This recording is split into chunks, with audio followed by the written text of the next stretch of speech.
Est-ce que ça vous est déjà arrivé d'être en pleine conversation et puis soudain, plus rien? Votre cerveau se bloque complètement et vous n'arrivez plus à suivre un seul mot de ce que l'autre personne dit. Oh oui, absolument. C'est comme si tout s'éteignait d'un coup. Une seconde avant, vous suiviez très bien. Et puis, terminé. Vous avez complètement perdu le fil. Et le pire, c'est que vous souriez et vous hochez la tête comme si vous aviez tout compris. Dites-moi que je ne suis pas la seule à faire ça. Vous êtes très loin d'être la seule. Et honnêtement, je pense que ça arrive à presque tous les apprenants de français, même à un niveau avancé. Exactement.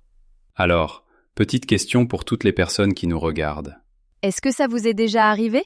Écrivez simplement panique ou ça va dans les commentaires. On serait ravis de le savoir. Aujourd'hui, on veut parler de ça. Pourquoi cela arrive? Pourquoi votre cerveau semble se fermer quand quelqu'un parle trop vite? Et surtout, ce que vous pouvez réellement faire pour y remédier. Et je veux le dire tout de suite, si cela vous est déjà arrivé, ce n'est pas parce que vous êtes mauvais en français. Vous n'êtes pas en train d'échouer. Ça, c'est vraiment important. Votre cerveau est simplement en train de faire quelque chose de très précis. Et une fois que vous comprenez ce mécanisme, tout commence à devenir beaucoup plus clair. Alors, laissez-moi commencer par une petite histoire. Et je vais être très honnête, parce que je crois que parfois, les gens pensent que ce genre de choses n'arrive plus une fois qu'on atteint un certain niveau en français. En réalité, si. Vas-y, raconte. Il y a quelques mois, j'ai dû appeler ma banque. Quelque chose de tout à fait banal. Je devais simplement mettre à jour des informations sur mon compte. Rien de compliqué. Et je me suis dit, c'est bon, je fais ce genre de choses tout le temps maintenant. D'accord. Et laisse-moi deviner, ça ne s'est pas passé comme prévu. Pas du tout. La personne décroche et immédiatement, elle enchaîne avec une introduction très rapide, très fluide, presque automatique. Son nom, le service, le numéro d'identification, puis une question de vérification de sécurité. Tout ça en environ 8 secondes. Waouh! Et moi, j'ai complètement décroché. Mentalement, j'étais déjà perdue avant même qu'elle ait fini de dire son nom. Qu'est-ce qui s'est passé dans ton corps à ce moment-là? Parce que je pense qu'on ne parle pas assez de l'aspect physique de ce genre de situation. C'est immédiat. La montée d'adrénaline arrive instantanément. C'est comme si ton corps passait en mode alerte avant même que ton cerveau comprenne ce qui se passe. Mon rythme cardiaque a augmenté. J'ai eu cette sensation un peu désagréable dans l'estomac. Et puis une vague de surcharge m'a submergée. Et je pense que c'est exactement à ce moment-là que la plupart des gens aggravent la situation sans s'en rendre compte. Parce que ce signal de surcharge, c'est en fait la réponse au stress du cerveau qui s'active, non? Oui, la réponse au stress. Et un cerveau stressé est vraiment moins efficace pour traiter la langue. Donc ce qui est censé te protéger rend en réalité ta compréhension encore plus difficile. Quelle ironie cruelle. Tu paniques parce que tu ne comprends pas. Et cette panique te fait comprendre encore moins. Exactement. Et à ce moment-là, tu pensais à quoi? Je me disais, j'aimerais vraiment que cette personne parle plus lentement. Je me souviens très clairement de cette pensée. J'aimerais qu'elle fasse une pause. J'aimerais qu'elle reformule ce qu'elle vient de dire. J'aimerais pouvoir lui demander de recommencer sans me sentir complètement humilié. Mais bien sûr, rien de tout ça ne s'est produit. Parce que j'étais trop gêné pour dire quoi que ce soit. Alors, qu'est-ce que tu as fait concrètement? J'ai dit « Désolé, vous pourriez répéter ?» Ce qui est bien, c'est la bonne réaction. Mais même après qu'elle ait répété, je n'ai compris qu'environ la moitié de ce qu'elle disait. Parce que j'étais tellement dans ma tête que je n'arrivais plus à vraiment absorber l'information. C'est tellement réel, ça. Tu es tellement occupé à stresser de ne pas comprendre que tu n'utilises même plus toute ta capacité pour comprendre. Exactement. Et finalement, j'ai dû être honnête et dire « Je suis désolée, je ne comprends pas tout. Vous pourriez parler un peu plus lentement ?» Et elle a été totalement compréhensive. Très gentille, très patiente. Mais émotionnellement, le mal était déjà fait. J'ai ressenti de la gêne pendant toute la journée. Et je pense que c'est important de s'arrêter un instant là-dessus. Parce que la gêne, le sentiment d'être mal à l'aise, c'est souvent un problème encore plus grand que l'écart de langue lui-même. On peut se remettre d'un mot qu'on a raté. Mais c'est beaucoup plus difficile de se remettre de l'impression d'avoir échoué devant quelqu'un. Absolument. Et j'aimerais vraiment que plus de gens parlent de cet aspect de l'apprentissage du français, du poids émotionnel que cela représente. Parce que c'est réel. C'est important. Et si on le laisse prendre trop de place, cela peut vraiment nous freiner. Alors, regardons de plus près ce qui s'est réellement passé pendant cet appel. Parce que plusieurs choses se produisaient en même temps, et chacune mérite qu'on s'y attarde. Oui, vas-y. D'abord, il y a la vitesse elle-même. Au téléphone, sans aucun repère visuel, sans voir les lèvres bouger, sans langage corporel, sans expression du visage, votre cerveau travaille beaucoup plus que dans une conversation en face à face. Donc, avant même que la conversation commence vraiment, vous êtes déjà désavantagé. Je n'y avais jamais pensé comme ça, mais c'est totalement vrai. Une grande partie de ce qu'on utilise pour comprendre quelqu'un est visuel. Exactement. Et ensuite, il y a le facteur de familiarité. Quand vous connaissez quelqu'un, quand vous êtes habitué à sa voix, à son accent, à sa manière de parler, votre cerveau commence déjà à construire une sorte de carte intérieure de sa façon de communiquer. Oui, ça a du sens. Mais une personne inconnue au téléphone ne vous donne rien de tout ça. Tout est nouveau, ce qui signifie que tout demande plus d'efforts cognitifs. Et puis il y a un troisième élément qui, à mon avis, est le plus sournois. L'attente. Tu t'étais dit que ce serait facile. Donc, quand ça ne l'a pas été, l'écart entre ce que tu attendais et ce qui s'est réellement passé a déclenché la réponse au stress encore plus vite. C'est vraiment une excellente remarque. Plus l'attente est élevée, plus la chute est brutale quand les choses ne se passent pas comme prévu. D'accord, à mon tour. Et la mienne est un peu plus embarrassante en fait. J'adore quand tu dis ça. Continue s'il te plaît. Je regardais une série, un drame policier, que je voulais commencer depuis des mois, et j'ai décidé, pas de sous-titres. Je vais faire ça correctement. Je vais me prouver quelque chose. Courageux. Ou trop sûr de toi, comme tu l'avais dit la dernière fois. Donc, le premier épisode commence, et pendant un moment, ça va. Des scènes assez classiques, des gens qui parlent avec un débit relativement clair et régulier. J'arrivais à suivre. Je me sentais plutôt bien. Et puis il y a eu cette scène. 2 détectives qui parlaient à toute vitesse, se coupaient la parole, utilisaient beaucoup d'expressions très spécifiques et de raccourcis que je ne connaissais pas du tout. Là, je n'avais plus rien. Aucun indice de contexte. Rien à quoi m'accrocher dans la conversation. J'ai complètement décroché. Et qu'est-ce que tu as fait? Au début, rien. Je suis restée là, à regarder l'écran, en espérant que le sens finirait par émerger des sons si j'attendais assez longtemps. Et évidemment, ce n'est pas arrivé. Le sens n'est pas apparu comme par magie. Absolument pas. Et après environ 3 minutes comme ça, j'ai compris que j'avais aussi raté ce qui devait être un moment assez important de l'intrigue. Soudain, l'un des détectives avait l'air très alarmé, et je n'avais aucune idée de la raison. Oh non. Oh si. Et le pire, c'est que j'aurais simplement dû mettre sur pause et revenir en arrière. Ça aurait été la réaction la plus logique. Mais une part de moi avait l'impression que mettre sur pause, c'était admettre une défaite. Ce qui est complètement irrationnel quand j'y pense maintenant. Mais sur le moment, c'était très réel. C'est pourtant quelque chose de très courant. On donne énormément de sens à ces petites décisions, comme si revenir en arrière dans une vidéo disait quelque chose de profond sur nous comme apprenant de français. Exactement. Alors qu'en réalité, ça ne dit rien du tout. Ça dit seulement que vous faites attention et que vous voulez comprendre. Mais on se laisse tellement piéger par cette idée de ce à quoi la fluidité devrait ressembler qu'on se crée à nous-mêmes des obstacles inutiles. Alors, qu'est-ce qui s'est passé ensuite avec la série? J'ai activé les sous-titres pour cet épisode. Mais, et c'est ça le plus important, j'ai continué à regarder. Je n'ai pas arrêté. Je ne me suis pas dit que je n'étais pas prêt. J'ai simplement adapté ma stratégie. Adapté, oui. Et au 3e ou au 4e épisode, je recommençais déjà à enlever les sous-titres pendant de longues portions. Parce que j'avais commencé à m'habituer au rythme de parole de ces personnages en particulier. C'est un point vraiment essentiel.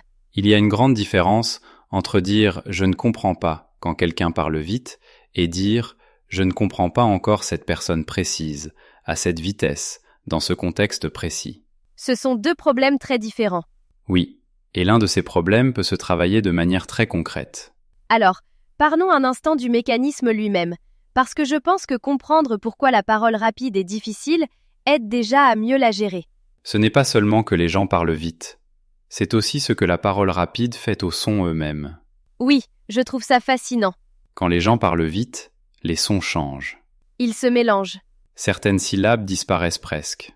Et des mots que vous connaissez parfaitement de manière isolée deviennent presque méconnaissables quand ils s'enchaînent à pleine vitesse.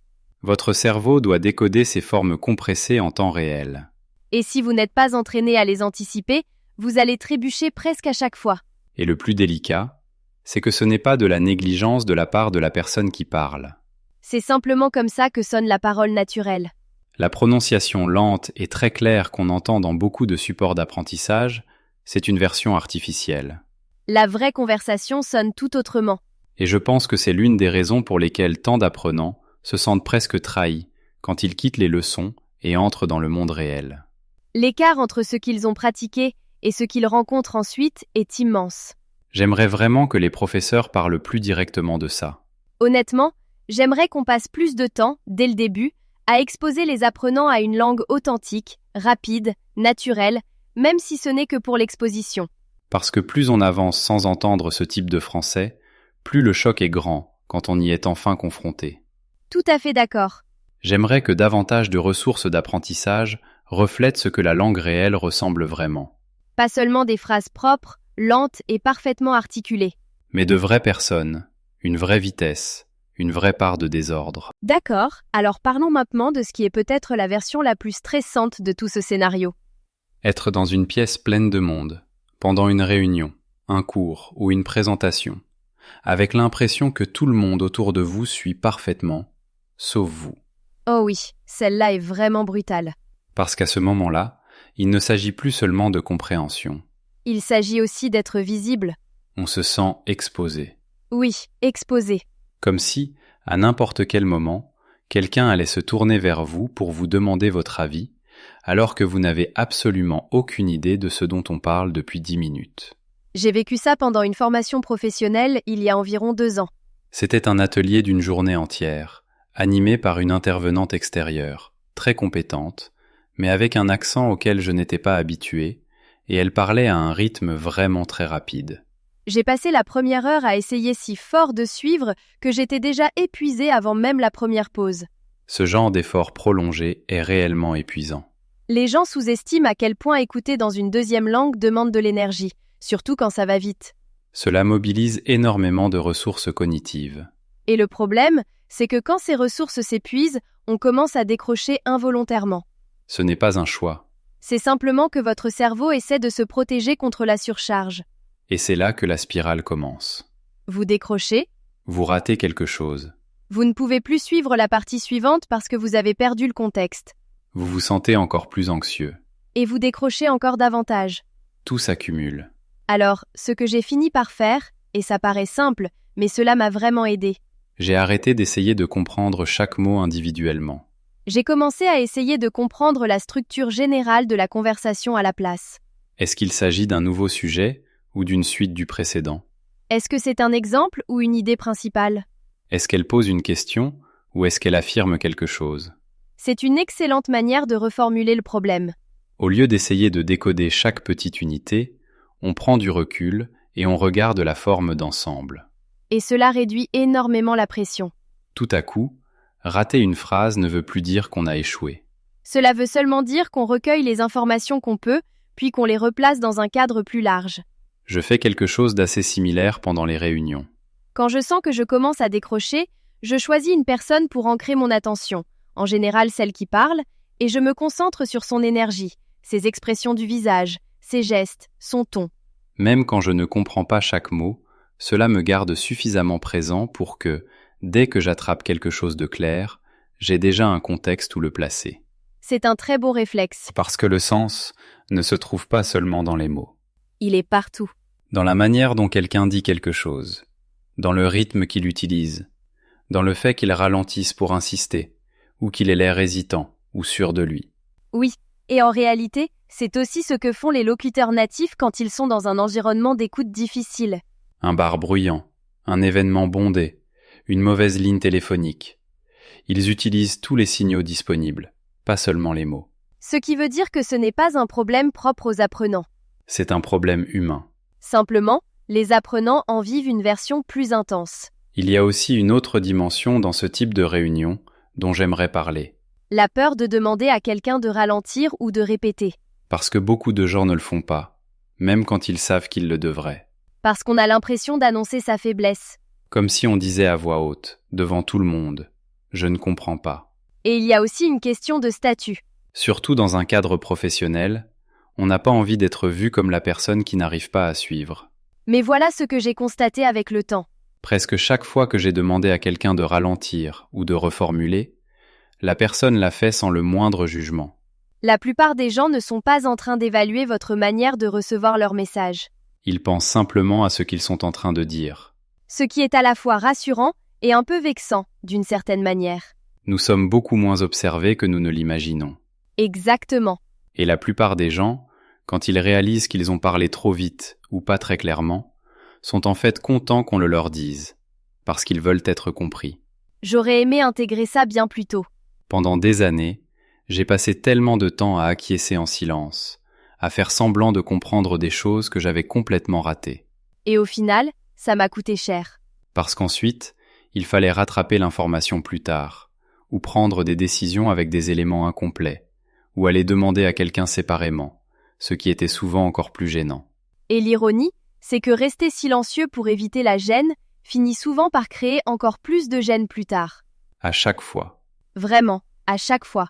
Bon, entrons maintenant dans la partie un peu plus neuroscientifique, parce que je pense que quand on comprend ce que fait réellement le cerveau, on arrête de se blâmer et on commence à travailler avec lui au lieu de lutter contre lui.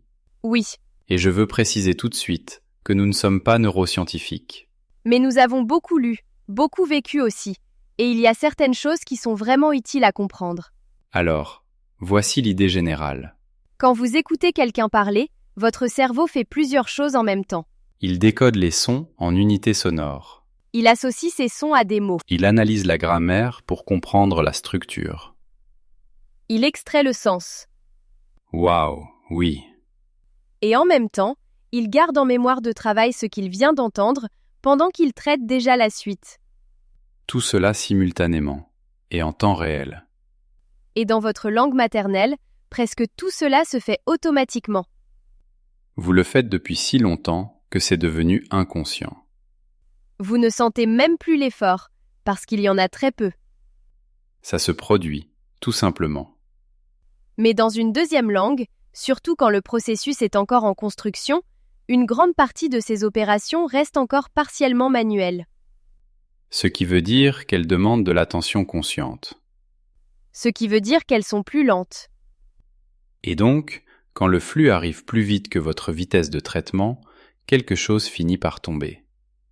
Et quand quelque chose tombe, quand vous ratez un mot, une expression, ou que vous perdez la structure grammaticale, votre cerveau envoie un signal d'alerte. Une sorte de petit drapeau intérieur qui dit « Attention, il y a un trou ici, tu pourrais être en difficulté. » Et ce drapeau, c'est le début de la panique. Parce que le cerveau interprète une faille de compréhension comme une menace potentielle, surtout dans un contexte social où ne pas comprendre peut avoir des conséquences. Et ensuite, la réponse au stress se déclenche. Adrénaline, cortisol, accélération du rythme cardiaque, attention qui se rétrécit. Et voici le plus cruel dans tout ça. Cette attention rétrécie rend encore plus difficile l'écoute du contexte global, alors que c'est justement ce qui aide à suivre une parole rapide. Donc la réaction déclenchée par la panique alimente activement cette même panique.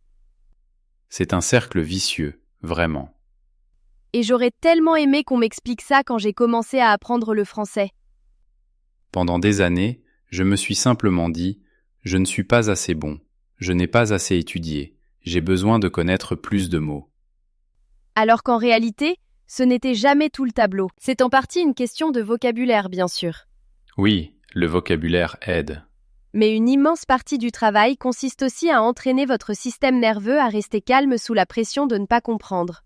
Et c'est un type de pratique complètement différent. Et c'est justement une pratique que la plupart des cours de français n'incluent presque jamais. On fait des exercices de grammaire. On mémorise du vocabulaire. On travaille la prononciation. Mais on pratique très rarement l'expérience de ne pas comprendre tout en restant posé.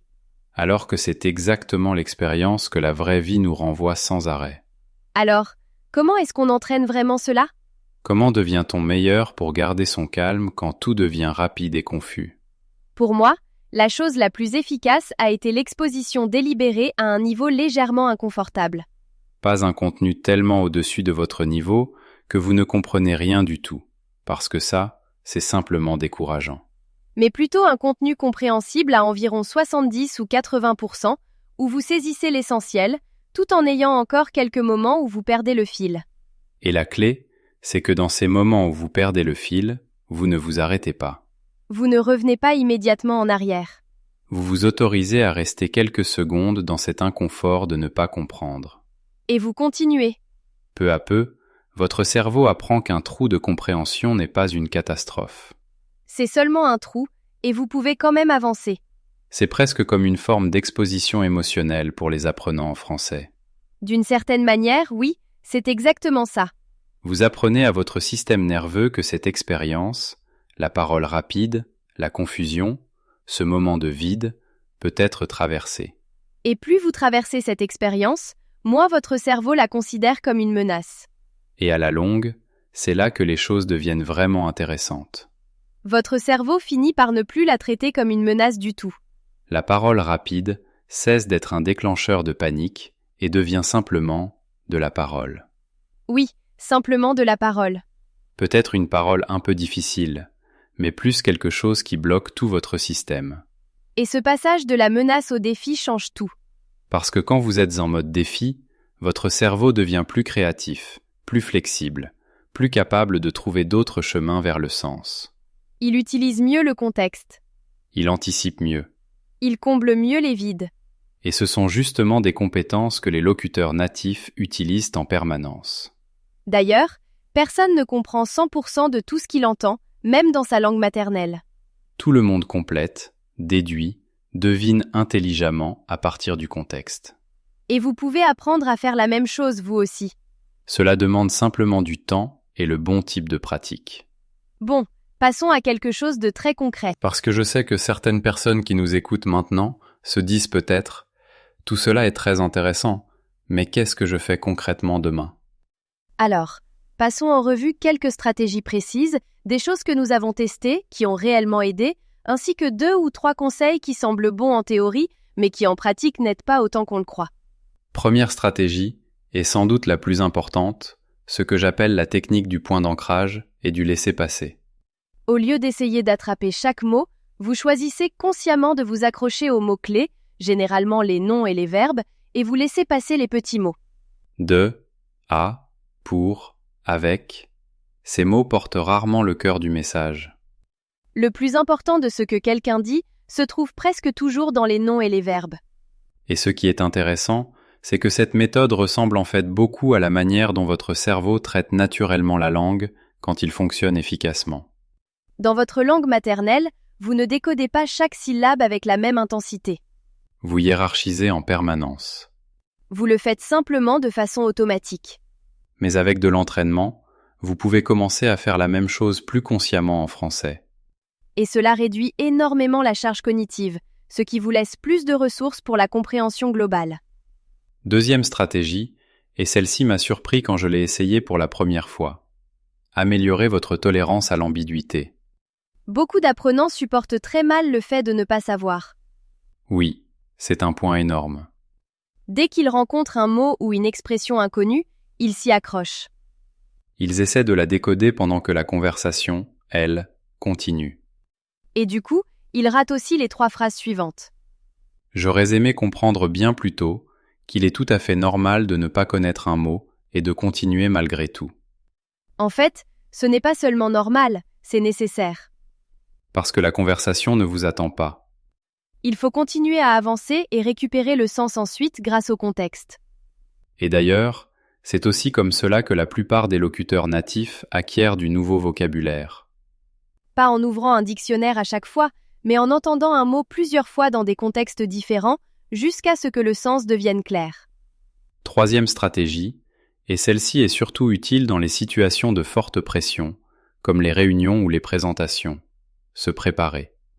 Si vous connaissez le sujet d'une réunion à l'avance, prenez 5 minutes avant pour activer le vocabulaire pertinent dans votre tête. Pensez aux mots qui risquent d'apparaître. Imaginez comment la conversation pourrait se dérouler. Parce que votre cerveau traite beaucoup plus vite les mots qui lui sont déjà familiers que ceux qu'ils découvrent sur le moment. Donc si un mot a déjà été réveillé dans votre esprit, quand vous l'entendez ensuite dans la conversation, il s'active presque instantanément. C'est un peu comme charger un programme avant d'en avoir besoin. Le traitement a déjà commencé à moitié. 4e stratégie, prendre la parole quand vous ne comprenez pas, mais de manière précise. Pas seulement « désolé, vous pouvez répéter ?» Mais plutôt, vous pourriez parler un peu plus lentement, ou vous pourriez reformuler. Ou même « je ne suis pas sûr d'avoir bien saisi la dernière partie, j'ai compris ceci », puis vous résumez ce que vous avez compris pour donner un point de repère à l'autre personne. Cette dernière formule est particulièrement puissante. Parce qu'elle montre exactement à l'autre personne à quel moment vous avez perdu le fil. Et cela lui permet de reprendre beaucoup plus facilement au bon endroit. Et en plus, cela donne l'image de quelqu'un d'impliqué et d'attentif, pas simplement perdu. Vous ne dites pas seulement « je n'ai pas compris ». Vous dites « j'ai suivi attentivement, voilà ce que j'ai saisi. Pouvez-vous m'aider sur cette partie ?» Et d'ailleurs, c'est exactement comme cela que toute personne qui communique bien gère un moment de confusion, qu'elle soit locutrice native ou non. Et 5e point, j'aimerais aussi dire un mot sur ce qu'il vaut mieux éviter. Parce qu'il existe un conseil qu'on entend souvent et que je trouve franchement peu utile. Ah oui, lequel ? Le conseil qui dit simplement « détends-toi ». Reste calme, ne panique pas. On entend ça très souvent, et je comprends l'intention, mais honnêtement, ce n'est pas vraiment utilisable. Dire à quelqu'un qui est déjà en train de paniquer de se détendre, c'est un peu comme dire à quelqu'un qui tombe de ne pas tomber. Exactement. La panique est déjà là. Donc, dire « détends-toi » ne donne rien de concret à faire. Ce qui aide davantage, c'est de donner à votre système nerveux quelque chose de précis à faire à la place. Respirez lentement, consciemment. Trouvez ce mot d'ancrage. Reprendre de la hauteur pour voir la forme générale de la conversation.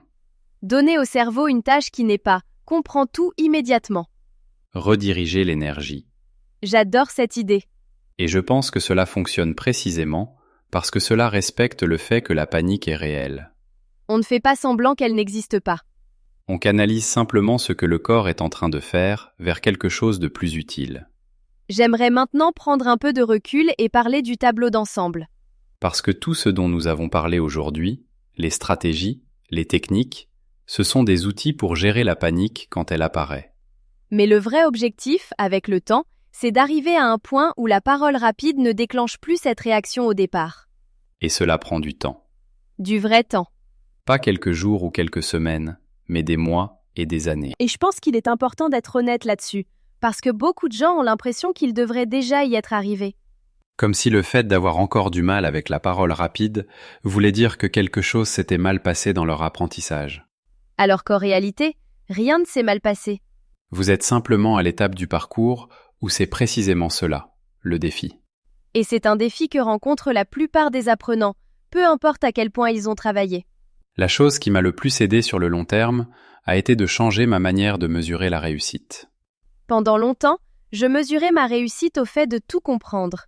Et avec cette mesure-là, j'étais sans cesse en train d'échouer. Parce que dans une parole native rapide, je ne comprenais pas tout. Et d'ailleurs, je ne comprends toujours pas tout aujourd'hui. Personne ne comprend tout. Personne. Alors, j'ai commencé à mesurer autrement. Est-ce que j'ai suivi l'idée principale ? Est-ce que j'ai participé utilement à la conversation ? Est-ce que je me suis senti moins paniqué que la fois précédente ? Voilà ce qui est devenu mes nouveaux indicateurs. Et tout à coup, les progrès ont commencé à devenir réels et visibles. C'est un conseil très important. Parce que les progrès en compréhension orale sont tellement invisibles par rapport, par exemple, à l'apprentissage du vocabulaire. On peut compter des mots. On ne peut pas vraiment compter une baisse du niveau de panique. Et pourtant, le progrès existe, même quand on ne le sent pas encore. Chaque fois que vous restez dans l'inconfort et que vous continuez malgré tout, vous êtes en train de changer votre cerveau. Littéralement, les chemins neuronaux impliqués dans le traitement de la parole rapide se renforcent à force d'être utilisés. C'est simplement très lent et très invisible, ce qui donne facilement l'impression qu'il ne se passe rien. J'aimerais vraiment que les gens se donnent plus de crédit pour cela. Vraiment. Parce que le simple fait que vous soyez encore ici, en train de regarder, d'écouter, d'essayer, c'est déjà la pratique. Vous êtes en train de la faire maintenant. Une dernière chose que j'aimerais dire avant qu'on termine. Et c'est quelque chose que je ressens très fortement. Vas-y. La panique que vous ressentez quand quelqu'un parle trop vite n'est pas un signe que vous n'êtes pas assez bon. Ce n'est pas un signe que vous avez fait quelque chose de travers. C'est le signe que vous tenez à bien communiquer. C'est le signe que vous faites attention. Et c'est le signe que vous êtes exactement là où il faut dans votre apprentissage, au bord de votre zone de confort, là où la vraie progression commence. Je n'aurais pas pu mieux le dire. Vous n'êtes pas en retard. Vous êtes exactement à l'endroit où l'apprentissage se fait. Bon, c'est l'heure du défi. Parce qu'on aime toujours vous laisser avec quelque chose de précis à faire, pas seulement une idée à garder en tête. Voici donc le défi de cette semaine. Choisissez un contenu audio ou vidéo. Un épisode de podcast, une vidéo YouTube, une scène de film, un extrait de série, n'importe quoi. Mais choisissez quelque chose qui soit légèrement au-dessus de votre niveau de confort actuel. Quelque chose dont vous savez déjà que vous allez avoir un peu de mal à suivre.